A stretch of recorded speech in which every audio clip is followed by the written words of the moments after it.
Welcome to तथास्तु institute of civil services. आज हम एक नया टॉपिक कवर करने वाले हैं, फेडरलिज्म। ये टॉपिक इसलिए इंपॉर्टेंट है क्योंकि हाल ही में ये इंडियन एक्सप्रेस और हिंदू न्यूज़पेपर में भी कोट किया गया है। हिंदू में इसकी हेडलाइन है, Supreme Court upholds states power to regulate industrial alcohol. वहीं पे इंडियन एक्सप्रेस में इसकी हेडलाइन है, Supreme Court says states have power to make laws on industrial alcohol, what was the case. इन आर्टिकल्स में हम यह समझेंगे कि स्टेट्स, जो इंडिविजुअल स्टेट्स हैं इंडिया में, उनके पास कितनी पावर्स हैं लॉ बनाने के लिए। इसी चीज को हम समझेंगे फेडरलिज्म के साथ। इसी में हम एक टॉपिक और समझेंगे जिसको बोलते हैं doctrine of colourable legislation. Doctrine of colourable legislation judiciary के अंदर एक टॉपिक आता है। हम ये दोनों टॉपिक्स को कंबाइन करके इसी आर्टिकल के साथ देखेंगे। इस टॉपिक के एंड में हम एक मेंस का क्वेश्चन भी आपको देंगे जो इस आर्टिकल के बेसिस पे होगा और वो आपको अटेम्प्ट करना होगा ताकि आप अपनी प्रिपरेशन को जज कर पाए। तो चलिए आज का हम ये वीडियो स्टार्ट करते हैं।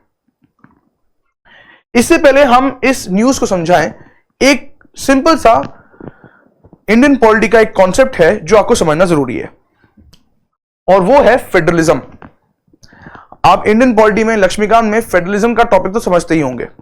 फेडरलिज्म को हम बेसिकली डिफाइन करते हैं relationship between central government and state government, कि किसी भी कंट्री में how are the powers distributed between central government and state government.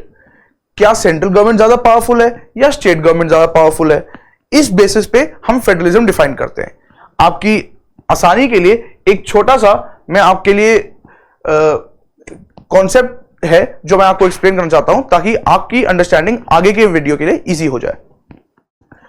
तो अगर मैं फेडरलिज्म की बात करूं, फेडरलिज्म में अगर सेंटर और स्टेट दोनों बराबर हैं, अगर सेंटर और स्टेट दोनों के पास बराबर की पावर्स हैं, तो हम उस कंट्री को बोलते हैं फेडरेशन, जिसका आप लोगों ने एग्जाम्पल पढ़ा होगा यूएसए। यूएसए एक ऐसी कंट्री है जहां पे सेंटर और स्टेट्स के पास बराबर पावर्स है। लेकिन अगर कभी किसी कंट्री में सेंटर के पावर्स ज्यादा पावर्स आ जाए स्टेट से, तो उसको हम बोलते हैं यूनिटरी गवर्नमेंट, जिसका एग्जाम्पल है यूके। एक इन दोनों के बीच का रास्ता भी है और वो क्या है, वो है जहां पे सेंटर जो है वो स्टेट से पावरफुल तो है लेकिन बराबर भी है। कुछ मामलों में सेंटर और स्टेट बराबर है, कुछ मामलों में सेंटर थोड़ा सा ज्यादा पावर रखता है स्टेट से। ऐसे टाइप के अरेंजमेंट को हमने एक स्पेशल नाम दिया है जिसको बोलते हैं क्वाजी फेडरेशन, जिसका एग्जाम्पल है इंडिया। तो इस क्वाजी फेडरेशन का मतलब क्या है कि कुछ मायनों में सेंटर ज्यादा पावरफुल है स्टेट से, लेकिन ज्यादातर केसेस में सेंटर और स्टेट के पास बराबर पावर्स हैं। अब इंडिया में ये फेडरेशन का सिस्टम कहां देखा जाता है, वो कॉन्स्टिट्यूशन में एक आर्टिकल है जो आपको याद रखना है और उस आर्टिकल का नाम है आर्टिकल 246। तो आर्टिकल 246 इंडियन कॉन्स्टिट्यूशन का हमें यह एक्सप्लेन करता है कि इंडिया में फेडरेशन कैसे काम करेगा। आर्टिकल 246 का क्लॉज 1 यह बताता है कि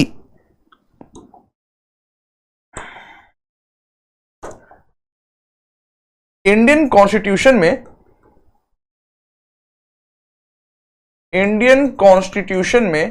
एक 7th शेड्यूल है। इस 7th शेड्यूल के अंदर 3 लिस्ट्स हैं, यूनियन लिस्ट, स्टेट लिस्ट और कॉन्करेंट लिस्ट। 3 लिस्ट्स हैं। उन्हीं 3 लिस्ट के बारे में यह आर्टिकल 246 है। क्लॉज 1 यह बोलता है कि सिर्फ पार्लियामेंट के पास एक्सक्लूसिव पावर होगी, only parliament will have the power, और किसी के पास नहीं, सिर्फ पार्लियामेंट के पास पावर होगी to make laws on the matters mentioned in list 1। List 1 माने यूनियन लिस्ट। वैसे ही अगर आप क्लॉज 3 पढ़ेंगे तो legislature of a state will have exclusive powers, यानी विधानसभा, हर स्टेट की जो विधानसभा है उनके पास एक्सक्लूसिव पावर होगी कि वो लॉज बनाए on subjects mentioned in list 2। List 2 मतलब स्टेट लिस्ट। वैसे ही क्लॉज 2 में यह बोला है कि पार्लियामेंट और लेजिस्लेचर ऑफ अ स्टेट, यानी पार्लियामेंट भी और विधानसभा दोनों के पास पावर होगी कि वो लॉ बनाए किस पर, जो सब्जेक्ट्स मेंशन है लिस्ट 3। लिस्ट 3 यानी कॉन्करेंट लिस्ट में। तो इस तरीके से इंडिया में पावर्स डिवाइडेड हैं। लॉ कौन बना सकता है उसके लिए हमने पावर्स डिवाइड कर दिए। हम क्यों मानते हैं सेंटर और स्टेट बराबर है? क्योंकि लिस्ट 1 में सिर्फ सेंटर बनाएगा, लिस्ट 2 में सिर्फ स्टेट बनाएगा। दोनों एक दूसरे में दखल अंदाजी नहीं कर सकते। कुछ मामलों में हमने कहा कि क्वाजी फेडरेशन है। क्वाजी फेडरेशन का मतलब क्या है? क्वाजी फेडरेशन का मतलब है कि एक रेजिड्यूरी लिस्ट है, एक रेजिड्यूरी लिस्ट है। रेजिड्यूरी लिस्ट का मतलब वो है वो सारे सब्जेक्ट्स जो ना ही यूनियन लिस्ट में, ना ही स्टेट लिस्ट में, ना ही कॉन्करेंट लिस्ट में मौजूद हैं, वो सारे सब्जेक्ट्स पर लॉ कौन बनाएगा? ऐसा कोई मैटर जो किसी भी 3 लिस्ट में नहीं मौजूद, उस पर लॉ कौन बनाएगा? उस पे लॉ सिर्फ पार्लियामेंट बना सकती है, और ऐसा लिखा है क्लॉज 4 में। Parliament has the power to make laws with respect to any matter for any part of the territory of India not included in the state list, notwithstanding any matter enumerated in the state list. ठीक है, तो ये power किसके पास है? Centre के पास है। तो इसीलिए हमने बोला सेंटर के पास थोड़ी सी ज्यादा पावर्स हैं, तो हम मानते हैं इंडिया जो है वो एक क्वासी फेडरेशन है। मैं ये कॉन्सेप्ट आपको सिर्फ इसलिए समझाना चाहता हूं कि इंडिया में जो पावर स्ट्रक्चर है, how is the power structure of India existing, how much powers do states have to make laws, ये एक इंपॉर्टेंट कॉन्सेप्ट है।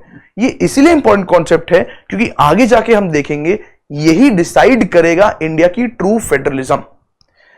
एक टॉपिक और पढ़ते हैं और फिर आपको आर्टिकल के पास लेके चलते हैं।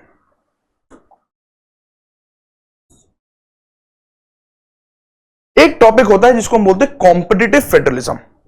कॉम्पिटिटिव फेडरलिज्म जैसे नाम से पता चल रहा है क्या होता है कि यहां पे स्टेट्स आपस में कंपीट करेंगी एंड स्टेट्स सेंटर के साथ भी कंपीट करेंगी। कंपीट करने का मतलब क्या होता है? सेंटर एंड स्टेट्स और 2 states will compete with each other, यानी they will offer better deals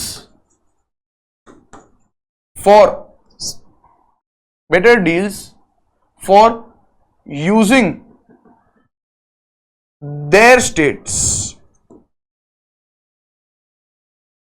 तो कॉम्पिटिटिव फेडरलिज्म का मतलब होता है कि कुछ ऐसी चीजें स्टेट्स, कुछ ऐसे पॉलिसीज, कुछ ऐसे इनिशिएटिव्स लेंगी ताकि आने वाला जो इन्वेस्टमेंट है, आने वाली जो एफडीआई है, आने वाला जो प्राइवेट कंपनी है, सेंट्रल गवर्नमेंट से अगर कोई ग्रांट है वो किस स्टेट को ज्यादा मिले, तो स्टेट अपनी तरफ से कुछ ऐसी मेजर्स लेंगे कि वो आपस में कंपीट करेंगे।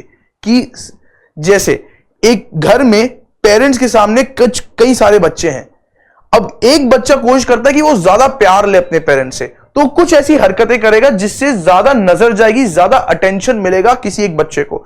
उसी तरीके से स्टेट्स भी कुछ ऐसे मेजर्स लेते हैं जिसकी वजह से ज्यादा इन्वेस्टमेंट्स, ज्यादा रिसोर्सेज, ज्यादा ग्रांट्स, ज्यादा लोन्स, ज्यादा प्रोजेक्ट्स उनकी स्टेट्स में लॉन्च किए जाते हैं या इनॉग्रेट किए जाते हैं।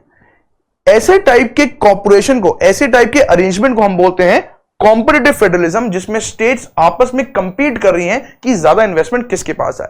ये सुनते ही आपके पास एक हो सकता है, आपने एक केस पढ़ा होगा अपने इकोनॉमी की क्लास में, जिसमें हम बोलते हैं टाटा नैनो प्लांट का केस।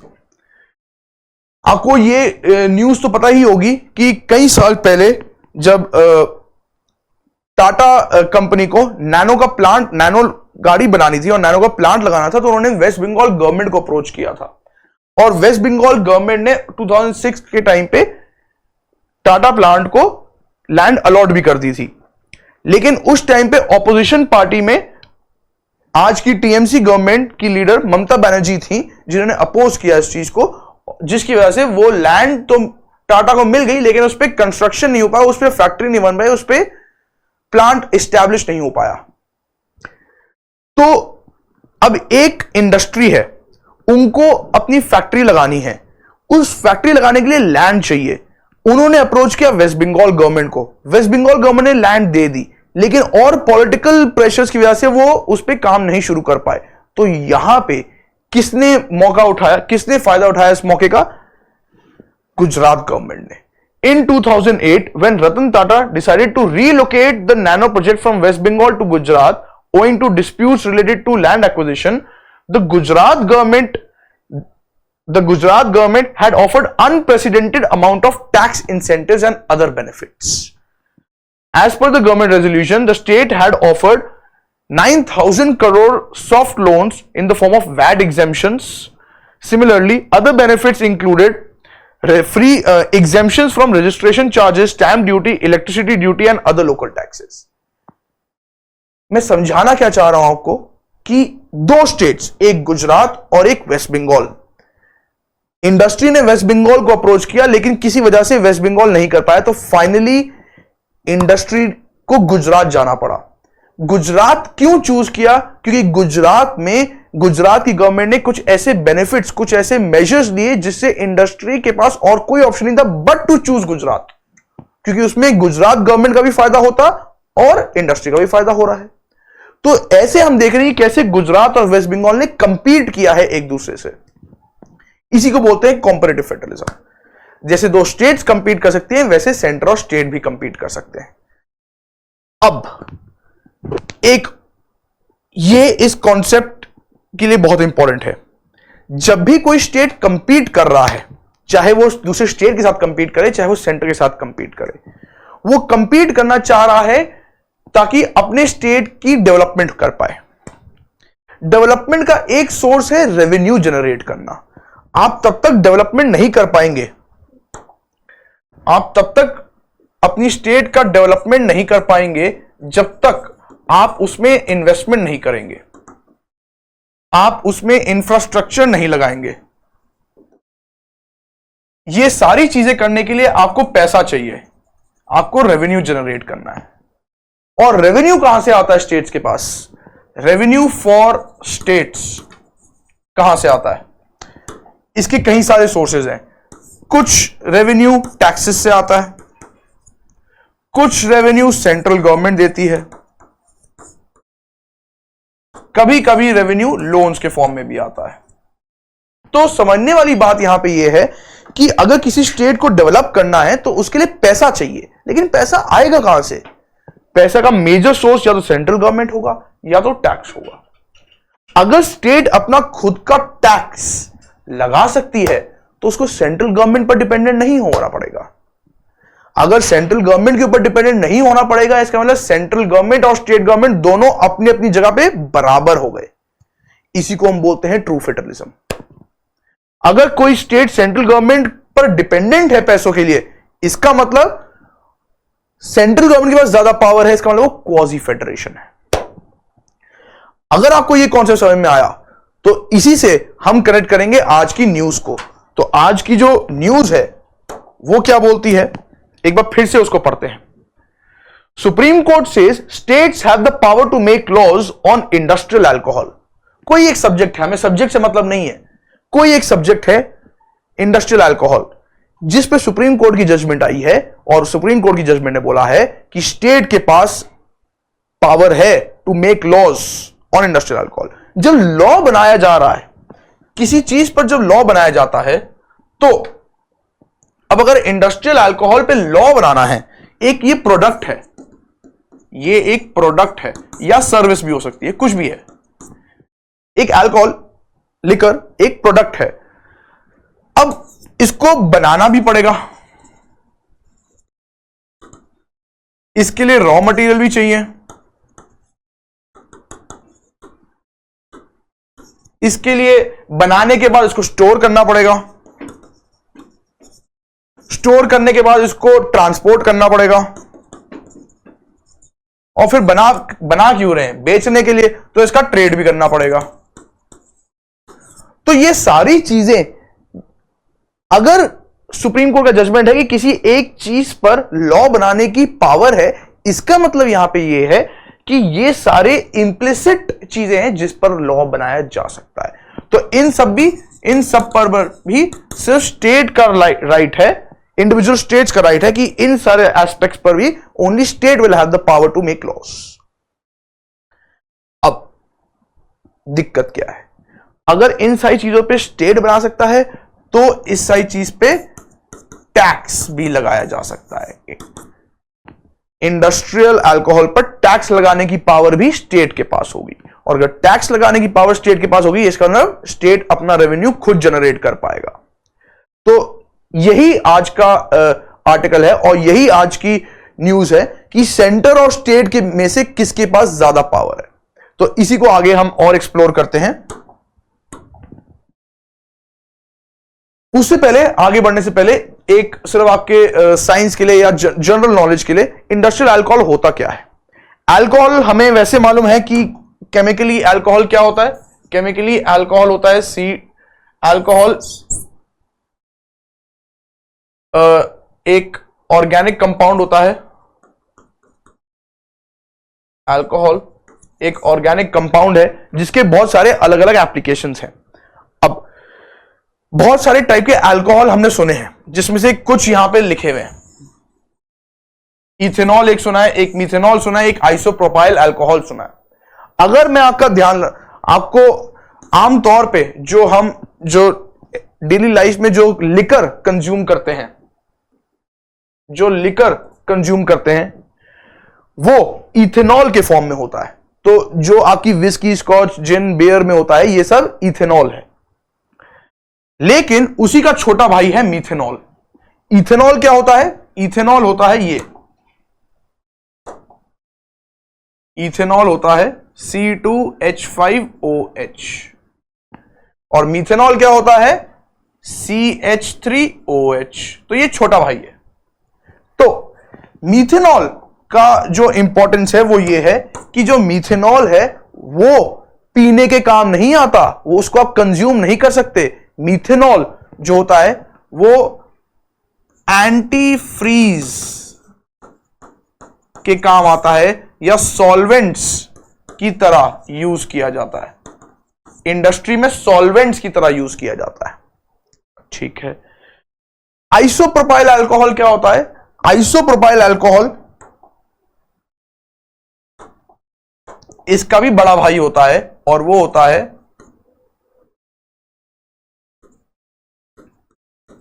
ये C3H7OH। अब आइसोप्रोपाइल अल्कोहल, अगर आपको याद हो, कोविड के टाइम पे सैनिटाइजर्स आपने जब यूज किए थे तो उसमें जो अल्कोहल था वो क्या था? आइसोप्रोपाइल अल्कोहल था। 70% IPA आइसोप्रोपाइल अल्कोहल होना चाहिए, वो सैनिटाइजर्स में यूज होता है। तो इंडस्ट्रियल अल्कोहल जब बोला जा रहा है तो वो इसमें से कुछ भी हो सकता है। वो पीने के काम भी आ सकता है, वो इंडस्ट्री में भी काम आ सकता है, वो सैनिटाइजर में भी काम आ सकता है। कभी कभी हम पीने वाली अल्कोहल में यानी इथेनॉल में हम कुछ पॉइजनस केमिकल्स मिक्स कर देते हैं, जैसे पिरिडीन या बेंजीन, जिससे वो पीने के लायक नहीं होती। ऐसी अल्कोहल को हम बोलते हैं डीनेचर्ड अल्कोहल। ऐसी अल्कोहल को हम क्या बोलते हैं? डीनेचर्ड अल्कोहल, डीनेचरेशन या डीनेचर्ड अल्कोहल। ठीक। तो ये कुछ मैं आपको बताना चाह रहा हूं कि इंडस्ट्रियल अल्कोहल। तो अब मैं फिर से आपको एक बार डिस्प्यूट पे लेके चलता हूं। तो डिस्प्यूट ये है कि कोई एक चीज है जिसको बोलते हैं इंडस्ट्रियल अल्कोहल। इंडस्ट्रियल अल्कोहल पर लॉ बनाने की पावर किसके पास है? सेंटर या स्टेट? सिर्फ इतनी सी बात है। अब इसको देखते हैं आगे कि इस बात को सुप्रीम कोर्ट ने कैसे रिजॉल्व किया। 2024 में जो सुप्रीम कोर्ट का जजमेंट आया है उसमें यह बोला गया, 9 जजेस की बेंच थी और 8:1 का, यानी 8 जजेस ने स्टेट्स की फेवर में मेजॉरिटी जजमेंट ने upheld the states right to regulate the industrial alcohol. 8 जजेस ने स्टेट के फेवर में बोला है, एक जज ने डिसेंट किया है जिन्होंने बोला नहीं सेंटर के पास पावर होनी चाहिए। तो 8:1 के हिसाब से जो मेजॉरिटी जजमेंट है उसी की बात मानी जाएगी। The majority opinion authored by the CJI held that the phrase intoxicating liquor in entry 8 of state list, जो हमने 3 लिस्ट पढ़ी है उसमें बहुत सारे सब्जेक्ट्स लिखे हुए हैं, उसमें बहुत सारी एंट्रीज हैं, उसमें से एक एंट्री का नाम है intoxicating liquor। The intoxicating liquor of the state list in the 7th schedule of the constitution would include industrial alcohol within its ambit। और ये अभी हमने पहले ही समझा कि हां ये बिल्कुल सही बात है, क्योंकि अभी हमने देखा इंडस्ट्रियल अल्कोहल में इथेनॉल भी आता है जो इंटॉक्सिकेटिंग लिकर की तरह काम करता है, तो बिल्कुल वो इंडस्ट्रियल अल्कोहल के अंदर आएगा। अब एंट्री 8 गिव्स द स्टेट्स, यानी अगर इंडस्ट्रियल अल्कोहल जो एंट्री है इसके अंदर इंटॉक्सिकेटिंग लिकर आता है, तो इंटॉक्सिकेटिंग लिकर जो है इस पर पावर किसके पास है लॉ बनाने की? स्टेट के पास, क्योंकि वो स्टेट लिस्ट में आता है। तो entry 8 gives states the power to regulate the production, manufacture, possession, transport, purchase and sale of intoxicating liquor. और अगर ये सब कुछ कर सकते हैं तो स्टेट्स इन सारी चीजों पर टैक्स भी लगा सकती है। अगर किसी ने बेचा तो टैक्स, किसी ने खरीदा तो टैक्स, किसी ने बनाया तो टैक्स, किसी ने ट्रांसपोर्ट किया तो टैक्स। ठीक, ये थी जजमेंट। अब प्रॉब्लम क्या है, डिस्प्यूट क्या है? डिस्प्यूट ये है कि इससे पहले ये स्टेट्स के पास हुआ क्या। तो उससे पहले एक चीज मैं आपको समझाना चाहता हूं कि यूनियन लिस्ट का फर्स्ट लिस्ट, लिस्ट 1 में एक सब्जेक्ट है, एक एंट्री है 52, उसमें लिखा हुआ है इंडस्ट्रीज, यानी ये वो यूनियन लिस्ट है, लिस्ट 1 है, इस पे सिर्फ पार्लियामेंट लॉ बना सकती है, सेंट्रल गवर्नमेंट लॉ बना सकती है। तो इसमें क्या लिखा है? Industries the control of which bye the union is declared by parliament by law in the public interest. कोई एक ऐसी इंडस्ट्री जो पार्लियामेंट ने डिक्लेयर कर दी है कि ये पब्लिक इंटरेस्ट के लिए इंपॉर्टेंट है, उस पर सिर्फ कौन लॉ बना सकता है? पार्लियामेंट लॉ बना सकता है, सेंट्रल गवर्नमेंट लॉ बना सकती है। ऐसा कहां लिखा है? Entry 52 of schedule 8 of schedule 7 of list 1। उसी समय एक सेकेंड लिस्ट भी है, स्टेट लिस्ट, उसमें लिखा है इंटॉक्सिकेटिंग लिकर। इस intoxicating liquor, that is to say the production, manufacture, possession, transport, purchase and sale of intoxicating liquors, ये स्टेट लिस्ट के अंदर आता है और इसके अंदर इंडस्ट्रियल अल्कोहल भी आएगा। तो अब जो मैं आपको समझाना चाह रहा हूं वो ये कि ये दो एंट्रीज आपको याद रखनी है, ये दो लिस्ट के दो सब्जेक्ट्स याद रखने हैं आपको। वो इसीलिए क्योंकि एंट्री 52 में लिखा है कि पार्लियामेंट को डिक्लेयर करना पड़ेगा। तो पार्लियामेंट डिक्लेयर कैसे करता है? पार्लियामेंट डिक्लेयर करता है ऐसे, एक लॉ है हमारे पास और उस लॉ का नाम है industries development and regulation act 1951 का लॉ है। इस लॉ में यह लिखा हुआ है सेक्शन 2 में, declaration as to the expediency of control by the union, कि यूनियन यानी सेंट्रल गवर्नमेंट किसी चीज को कंट्रोल कर सकती है या नहीं। It is hereby declared that it is expedient in the public interest that the union यानी central government should take under its control the industry specified in the first schedule। तो इसी एक्ट के अंदर एक स्केड्यूल बना है, constitution का schedule नहीं, इस एक्ट का स्केड्यूल। इसी एक्ट के अंदर एक स्केड्यूल बना है, फर्स्ट स्केड्यूल। सेक्शन 2 बोलता है any industry which is mentioned in the first schedule, only central government shall have the power to regulate it। अब फर्स्ट शेड्यूल में आते हैं, फर्स्ट शेड्यूल में आए, फर्स्ट शेड्यूल देखिए सेक्शन 2 लिखा हुआ है, फर्स्ट शेड्यूल में एक एंट्री है 26 नंबर। इस 26 नंबर में क्या लिखा हुआ है? कौन सी इंडस्ट्री है? Fermentation industry. क्या लिखा है? Other than portable alcohol, portable alcohol यानी पीने वाला alcohol, fermentation industry. Fermentation industry के अंदर क्या लिखा है? Alcohol other products of fermentation industries. यानी इस इंडस्ट्री यानी फर्मेंटेशन इंडस्ट्री अगर की बात करें, फर्मेंटेशन इंडस्ट्री में अल्कोहल या फर्मेंटेशन करने से कोई भी और प्रोडक्ट मिलता है, उस पर कौन लॉ बना सकता है? सिर्फ पार्लियामेंट लॉ बना सकता है। ये पावर पार्लियामेंट के पास कैसे आई? इस लॉ के तहत आई। ये लॉ किसने बनाया? पार्लियामेंट ने बनाया। ठीक हो गई बात? आज पार्लियामेंट को पास ये पावर कैसे आई इस पर लॉ बनाने की? पार्लियामेंट के पास पावर आई इस चीज पर लॉ बनाने की एंट्री 52 ऑफ लिस्ट 1 से। तो पहले हम जाएंगे लिस्ट 1 के 52 एंट्री 52 पे, जिसकी तहत पार्लियामेंट ने लॉ बनाया। पार्लियामेंट ने लॉ ये वाला बनाया। इस लॉ के तहत फर्स्ट शेड्यूल के अंदर हमने एक इंडस्ट्री लिखी, फर्मेंटेशन इंडस्ट्री। समझने वाली बात यह है कि यह इंडस्ट्री ओरिजिनल कॉन्स्टिट्यूशन में नहीं लिखी थी, इसको जोड़ा गया है। देखिए यहां पे 1 लगा हुआ है, यहां 1 लगा हुआ है। ये 1 क्या डिनोट करता है? ये 1 डिनोट करता है, नीचे देखिए, substituted bye act 27 2016 for fermentation industries. ये जोड़ा गया है 2016 में, इसको जोड़ा गया है। ये ओरिजिनल कॉन्स्टिट्यूशन में नहीं था। तो समझना क्या है आपने? समझना यह है कि फर्मेंटेशन इंडस्ट्रीज ओरिजिनल कॉन्स्टिट्यूशन में नहीं था, उसको 2016 में इस फर्स्ट शेड्यूल में जोड़ा। यानी 2016 से फर्मेंटेशन इंडस्ट्रीज के ऊपर लॉ बनाने की पावर किसके पास है? पार्लियामेंट के पास है। ये कहां लिखा है? ये इस लॉ में लिखा है। इस लॉ के पास पावर कैसे आई? इस लॉ के पास पावर आई एंट्री 52 ऑफ लिस्ट 1 से। आई होप मैं आपको समझा पा रहा हूं। जब आप ये समझ चुके हैं कि फर्मेंटेशन इंडस्ट्री पे लॉ पार्लियामेंट बनाएगा, तो फर्मेंटेशन इंडस्ट्री पे जब लॉ पार्लियामेंट बनाएगा, उसकी वजह से क्या हुआ?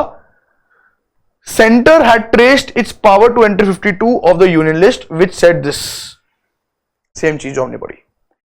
इसका मतलब इंडस्ट्रियल अल्कोहल, फर्मेंटेशन इंडस्ट्री है और उससे अल्कोहल बनता है, तो इसका मतलब इंडस्ट्रियल अल्कोहल पर लॉ कौन बनाएगा? सेंट्रल गवर्नमेंट बनाएगी, पार्लियामेंट बनाएगी। अभी हमने समझा।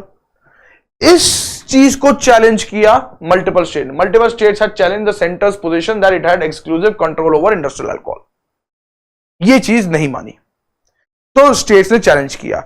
इस चैलेंज के बेसिस पे हमने देखा कि 2024 पे सुप्रीम कोर्ट का जजमेंट आया। बेसिकली जो सुप्रीम कोर्ट को चेक करना था वो सिर्फ यही करना था कि the crux of the case was the tussle between the union and the states over power to levy tax on manufacturing and production of industrial alcohol. ये है मेन मुद्दा जो हम समझना चाह रहे हैं। फाइनली जो जजमेंट आया वो हम पढ़ चुके हैं, एक बार फिर से देख लेते हैं क्या जजमेंट आया। जजमेंट आया the states can regulate and tax industrial alcohol. States के पास पावर है कि वो रेगुलेट भी कर सकते हैं और टैक्स भी कर सकते हैं इंडस्ट्रियल अल्कोहल को। ये डिसीजन आया 8:1 की रेशियो से। सुप्रीम कोर्ट ने जस्टिफिकेशन दिया दैट जो अल्कोहल है, हां ये देखिए, fermentation industries other than portable alcohol. यहां पे तो लिख दिया कि हम पीने वाली शराब पर लॉ नहीं बनाएंगे, बट समझना क्या है कि ये जो अल्कोहल या ये जो फर्मेंटेशन प्रोडक्ट्स बनते हैं, इसको हम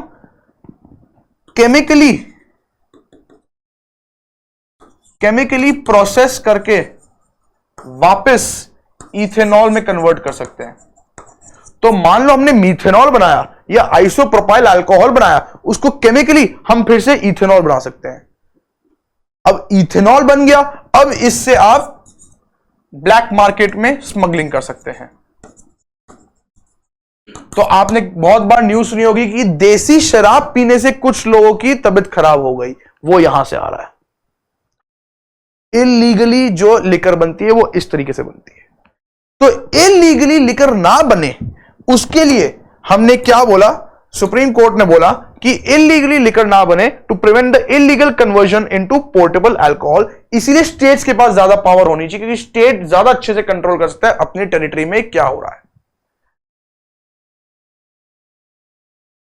जो मेजॉरिटी जजमेंट थी उन्होंने एक लाइन बोली, मैं वो लाइन आपके लिए कोट करना चाहता हूं। The parliament can not occupy the field of the entire industry merely bye issuing a declaration under entry 52 of list 1।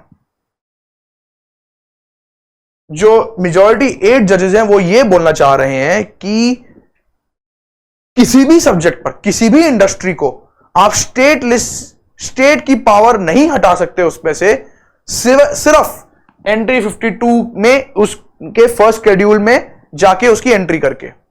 ये पॉसिबल नहीं है। ये क्या मतलब है इस जजमेंट का? इस जजमेंट का मतलब ये है, और ये इंपॉर्टेंट है क्योंकि यहां पे हमारा दूसरा टॉपिक आ रहा है, और वो है doctrine of colourable legislation. Doctrine of colourable legislation ये बोलता है कि अगर कोई लॉ मेकिंग बॉडी है, पार्लियामेंट, विधानसभा, सेंट्रल गवर्नमेंट के पास पार्लियामेंट, स्टेट गवर्नमेंट के पास विधानसभा, क्या है? Law making body. If there is a law making body, the law making body, the authority can not do anything indirectly which it could not do directly also. जो चीज आप directly नहीं कर सकते वो आप इनडायरेक्टली भी नहीं कर सकते। तो आपने क्या यहां पे डायरेक्टली और इनडायरेक्टली किया? अगर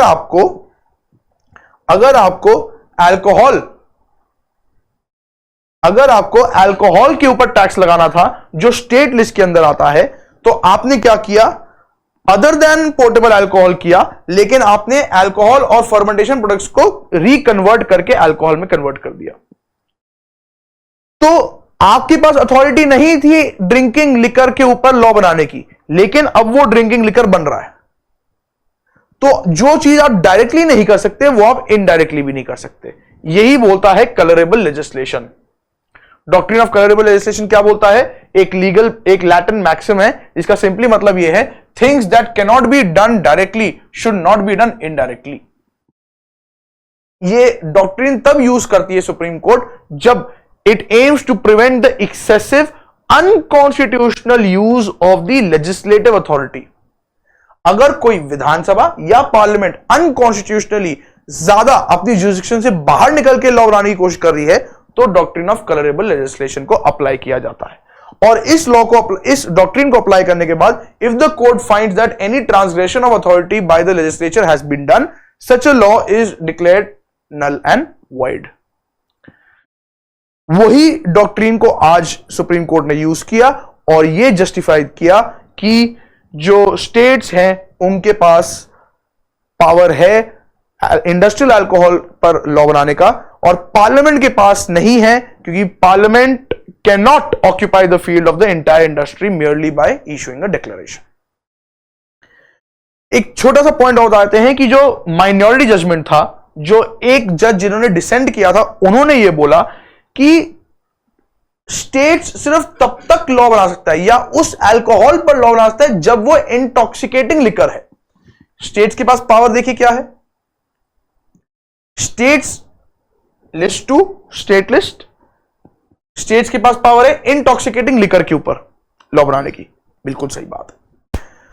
इसका मतलब क्या है कि आप स्टेट्स सिर्फ उसी चीज पर लॉ बना सकता है जो लिकर इंटॉक्सिकेट कर रहा है।